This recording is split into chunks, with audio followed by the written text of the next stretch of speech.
But first, let me show off these two new... Hey everybody, welcome back to the channel. As you can see, I got a whole bunch of figures out here, and I just want to talk about them for a minute because it's all Book of Boba Fett related. But first, let me show off these two new additions to my collection. It's the Star Wars Book of Boba Fett Pike Soldier and Tusken Chieftain. We're going to talk about those in this video. But first of all, let me just give you a rundown of what I got here. So I do have a Cad Bane figure, and it's not the TV version. And we do have these two figures that weren't Book of Boba Fett. This is the Mandalorian. This, of course, is Cobb Vanth. And then this right here is when he first puts on his armor in The Mandalorian before he cleans it all up. And of course, this one right here is the Book of Boba Fett.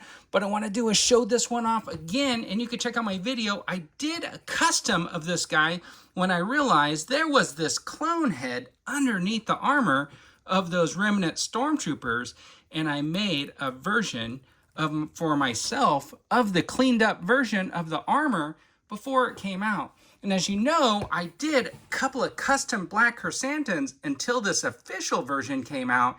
And this one is actually really, really cool. So I'm really glad to have that in my collection. So one of the things is I'm going to be showing off the Tusken Chieftain today. But I did make this custom a while back. And I'm going to kind of put this next to my Chieftain and then just expand my Tusken line a little bit. But anyways, I'm also going to show off a Pike, so let's open those up and take them out of the box. All right, so I got these two figures out of the box, and basically what I'm going to do is I'm just going to bring up the Pike here and just let you get a really good look at that face and that head. That is actually really cool, and the thing is, the head has probably the best movement of the whole darn figure, and that's not saying very much, because it doesn't really tilt that much because of this neck piece, I guess.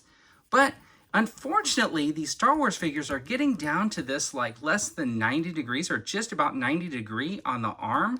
It's just this very simple joint right here. It's got this upper body movement. This rubber piece right here, you know, prevents the legs from getting too much movement back and forth. And he's got double jointed, well, no, and he's got that single joint leg right there with the pivot, and you can't even pivot it all the way around. I don't know why you'd want to, because it would like simulate breaking his knee. He is a space creature, so who knows how he can actually bend his knee.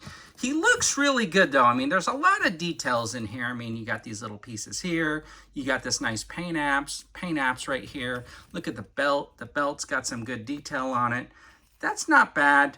He got a little bucket, and he's got this little robe piece that comes all the way on the back.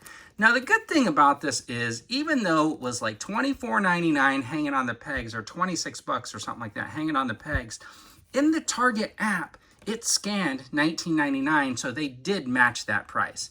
So here's where I think it's a little confusing. So this guy comes with two accessories. He's got this little laser pistol, and then he's got this like rifle here. I guess if you were buying multiples and you were going to set them up differently, but there's really no holster or anything, no way for him to carry it. There's no strap on this gun or anything like that. So basically he has to handhold both of his weapons, and I'm probably just gonna stick the pistol in his hand. And unfortunately with these Star Wars figures now, I have to find somewhere else to store this extra weapon, which is probably gonna be in some sort of a tote or something like that. Anyways, if you need a Pike for your collection, it's pretty nice. I think he looks really good. He does carry all of the details over from the show, and I don't mind adding them to my collection.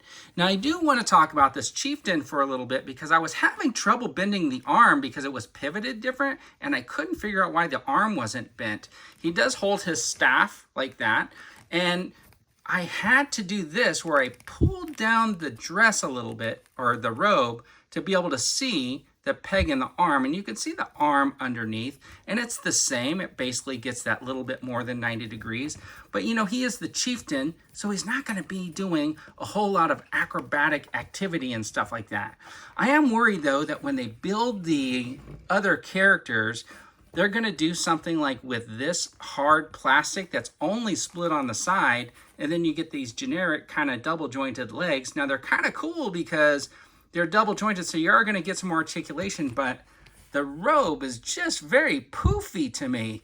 But I mean, for the look and aesthetic of it, I think it looks really, really decent.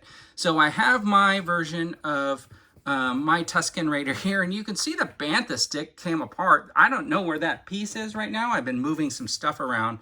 I'll find it and it'll turn up. But anyway, so here are my 2 Tusken Raiders that will go in my Book of Boba Fett collection.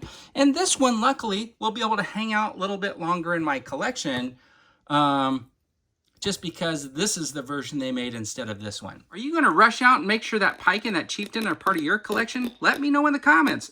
And don't forget, everybody, have a fantastic day!